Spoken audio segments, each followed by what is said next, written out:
Guys, ito na po yung gagawin, iluluto kong bread. Ayan, ayan. Alsa na siya, oh. Nag-double na yung kanyang size. Ilalagay ko na yan dito sa air fryer. Tatlo lang kasi.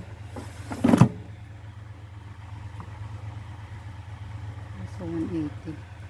10 minutes. Ayan guys, yan na yung tinapay na aking ginawa. Medyo napalakasan lang nito. Ito. May cheese ko yan sa loob. Ayan. Ayan.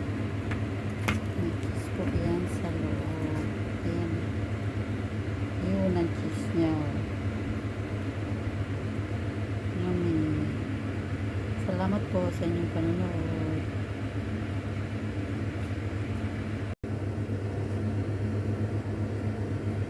It's true GCO.